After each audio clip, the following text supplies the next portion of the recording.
არხზე ასევე გვაშუქებს ტელევიზია ობიექტივი, პეკატივი და ასე რომ ცირე ბიუჯეტიანი ტელევიზიები. დიდი მადლობა მათ. ასევე მინდათ მოგიწოდოთ რომ ცოტა გავიშალოთ რომ რა შეგიძლიათ, როგორ შეგიძლიათ თავი დაისვათ. ასევე როგორც ექიმი პირდაპირ განვაცხადებ რომ ეპიდემიის დროს ვაქცინაცია არის დაუშვებელი.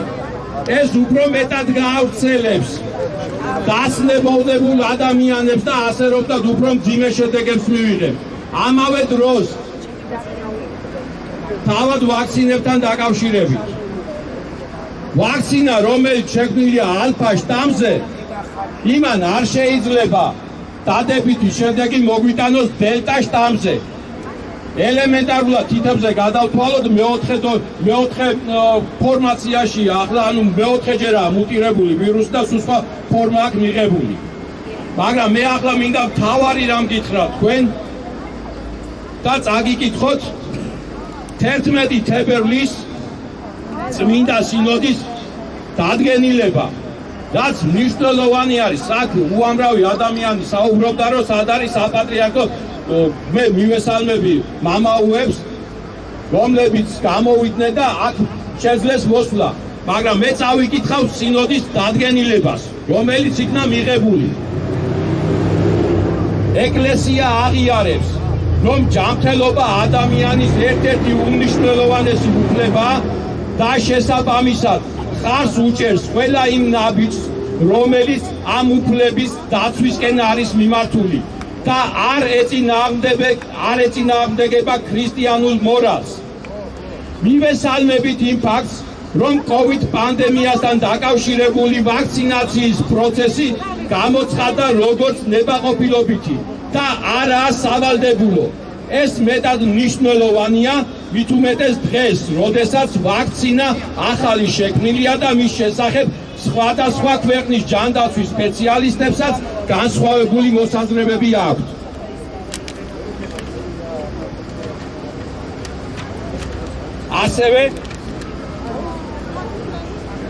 ასევე ვინაიდან მოსახლეობაში, მათ შორის ეკლესიის მრევლში არის კითხვები და მოლოდინის სახელმწიფოს მხრიდან გასატარებელ ღონისძიებათა მიმართებაში, ფიქრობთ, აუცილებელია პასუხი გაეცეს მათ შორის შემდეგ საკითხებს.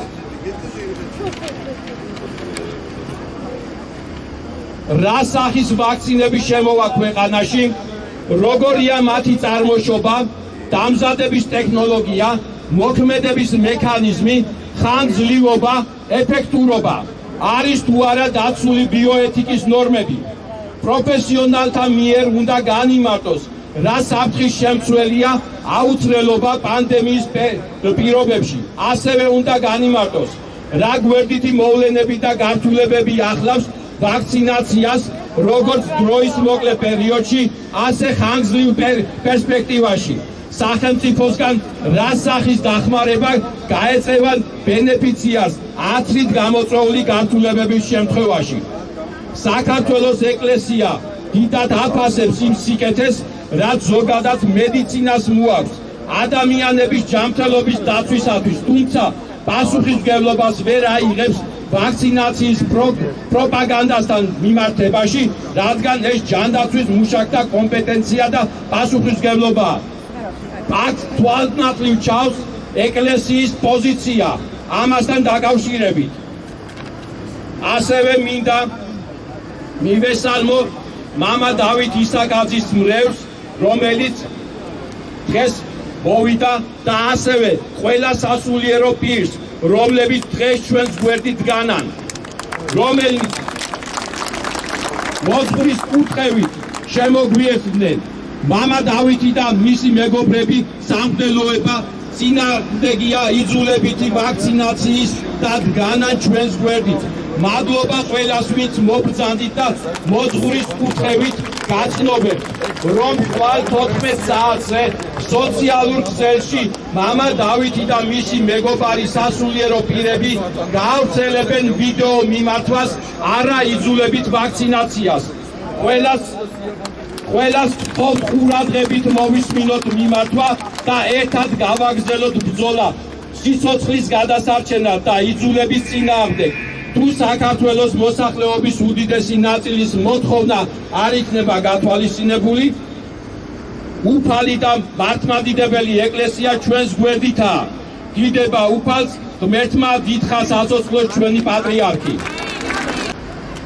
ასეთი მხარდაჭერისათვის დიდი მადლობა საპატრიარქოს და ამით დაესვა მე მგონი წერტილი იმ შეკითხვას თუ სად არის საპატრიარქო. საპატრიარქო არის და მუდამ იყო ქართველი ხალხის გვერდში და იქნება მუდამ ქართველი ხალხის უფლებების დასაცავად და დაიცავს ქართველ ერს.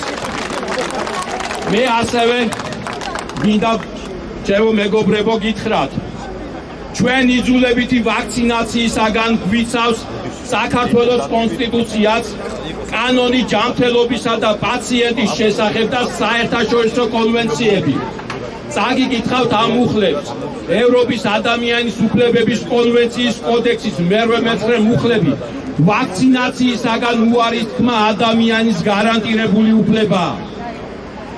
2021 წლის 27 იანვრის ევროკავშირის კონვენციის რეზოლუცია 731 ქვეყნები ვალდებული არიან მოსახლეობას მიაწოდონ ინფორმაცია, ვაქცინაცია არ არის სავალდებულო.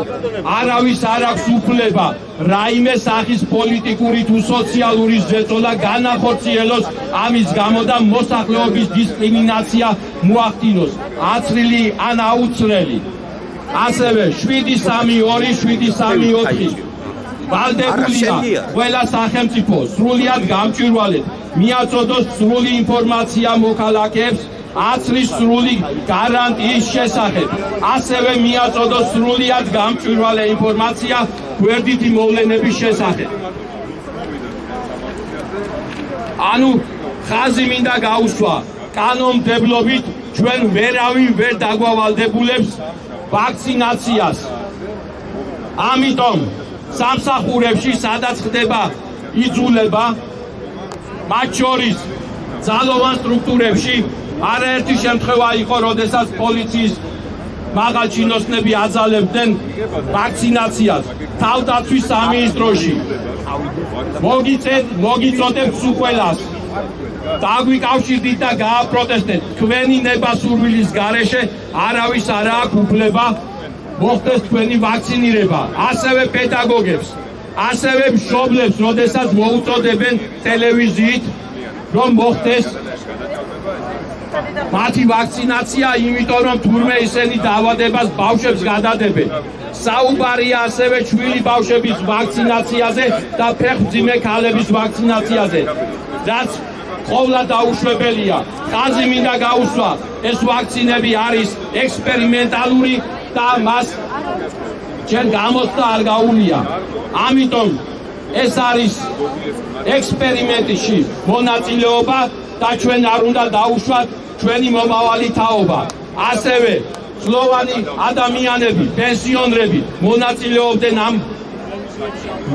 COVID ფაშიზმში. დაუშვებელია. ასევე აიძულოთ მედპერსონალი, მოხდეს მათი ვაქცინირება. ეს არის ყოვლა დაუშვებელი და არღვევს ყველა საერთაშორისო ხელშეკრულებასა და ადამიანის უფლებებს. ასევე მინდა მოუწოდო ეგრეთ წოდებულ სახალხო დამცველს, რომელიც შედის ამ კომისიაში, მან დაიცვას თავისი მოვალეობა და როდესაც პრეტენზიას აცხადებს ადამიანების უფლებების დაცვაზე, მათ შორის თითქოს დაიცავს ბავშვების უფლებებს, გამოვიდეს და გააკეთოს შესაბამისი განცხადება. ეს მისი ვალდებულება არის. ასევე ხაზი მინდა გაუსვა, ჩვენ დაგვიკავშირდნენ და გვიერთდებიან ემიგრაციაში მყოფი ქართველები, წერენ არაერთმა ქართველმა მოგწერა. გიორგი მაისურაძე, ნინო ცავა, ზია მთავრიშვილი, ზია ფუტკარაძე და უერთდებიან კიდევ უამრავი ადამიანი, რომლებიც დღეს ემიგრაციაში არიან, ჩვენთან არიან, ჩვენ გვერდში დგანან, გვიერთდებიან და ჩვენთან ერთად იბრძვიან.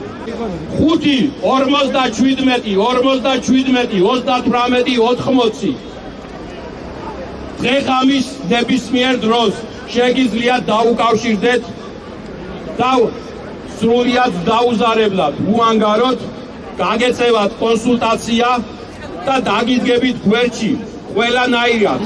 არაერთი გასაჩივრებული იქნა ჩვენს მიერ პირბადებთან დაკავშირებით და კომენდანტის საათთან დაკავშირებით, რასაც მოყვა ხელისუფლებიდან და უშუალოდ პრემიერ-მინისტრისგან განცხადება, რომ აპირებდნენ გაუქმებას და აცხადებდნენ, რომ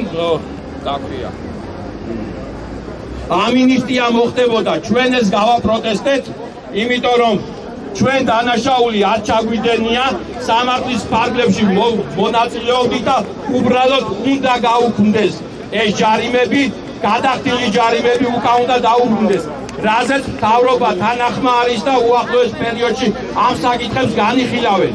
იასაც მივიღებთ, ხელს მოვაწეთ, ჩვენ შევიდათ მთავრობას მივმართავთ და მოვთხოვთ ჩვენი მოთხოვნები დააკმაყოფილოს. მოთხოვნები გვაქვს დაყენებული, რას უყენებთ ამ ხელისუფლებას. და იმედია, როგორც ხუთში ეკლესია და მთავრობა ერთად დადგა და ქართველი ერთად იყო და იბრძოდა, ამ შემთხვევაში იგივე განმეორდება და ეკლესიის გვერდში დადგება ჩვენი მთავრობა, ქართველი ხალხის გვერდში დადგება ჩვენი მთავრობა და გავიმარჯვებთ ამ COVID ფაშიზმზე.